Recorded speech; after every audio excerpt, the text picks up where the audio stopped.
Hello everyone, welcome to my YouTube channel. Today we discuss about ETF, Exchange Traded Fund. What is ETF? An exchange traded fund is a type of security that tracks an index, sector, commodity or other asset, but which can be purchased on stock exchange the same as regular stocks. ETF basically different sectors के हो सकते हैं, commodities के हो सकते हैं, index का ETF हो सकता है. जैसे इंडेक्स का ETF आप लें तो निफ्टी 20, गोल्ड का आप लें तो गोल्ड 20. इस तरीके से ETFs अलग अलग सेक्टर, अलग अलग इंडेक्स के आपको मार्केट पे अवेलेबल होते हैं. बट इसमें बेस्ट चीज़ क्या है कि इसको भी हम ट्रेड कर सकते हैं. जैसे हम लोग शेयर्स को ट्रेड करते हैं, शेयर्स को हम लोग अपने ब्रोकर के थ्रू एक्सचेंज पे ट्रेड करते हैं, उसी तरीके से हम अपने ब्रोकर के थ्रू ETFs को भी ट्रेड कर सकते हैं. Exchange traded fund hold assets such as stocks, commodities or bonds and trade close to its net asset value NAV. An exchange traded fund is an investment fund traded on stock exchange much like stocks. ETF basically different sectors पे होते हैं. Stock ETFs आपको market में मिलेंगे, commodities stocks आपको commodities ETF आपको market में available है. बॉन्ड्स ETF बेसिकली डेप्ट ETFs होते हैं. कमोडिटीज़ में आपको गोल्ड ETF वगैरह मिल जाएंगे. करेंसी ETFs भी आपको मार्केट में अवेलेबल हैं. बट ये कैसे ट्रेड किए जाते हैं?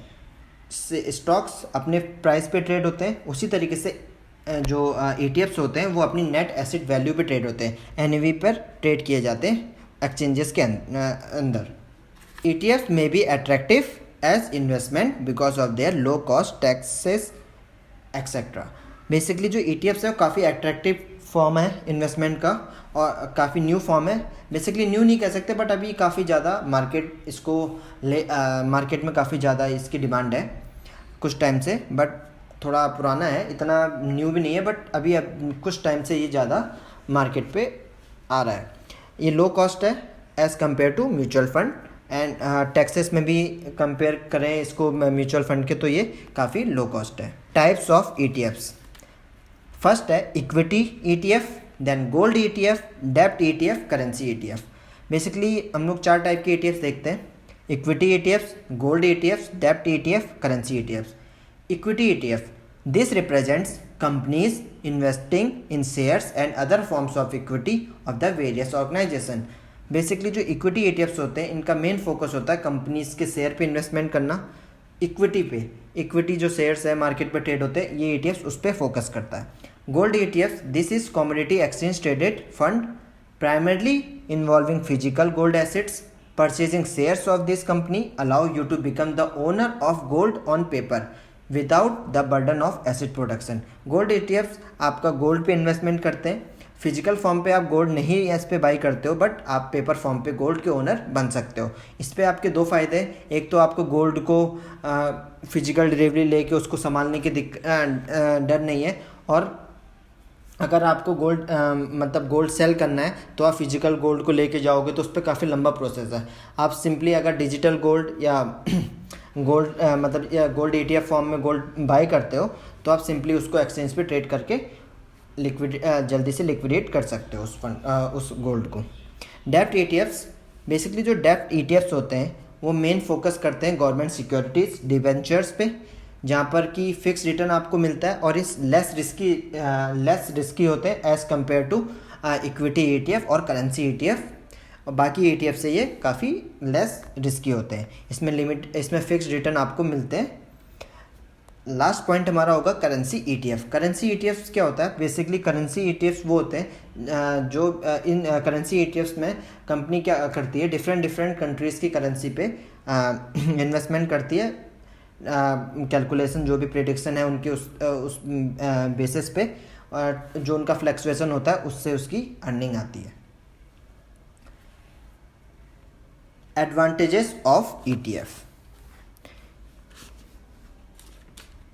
ETF funds are more tax friendly than mutual fund. मैंने आपको पहले भी बताया था कि म्यूचुअल फंड से लेस टैक्स है और काफ़ी फ्रेंडली है. Investing in ETF is generally less risky than mutual fund as they are passively managed.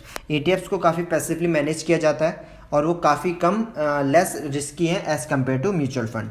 Assess to many stocks across various industries.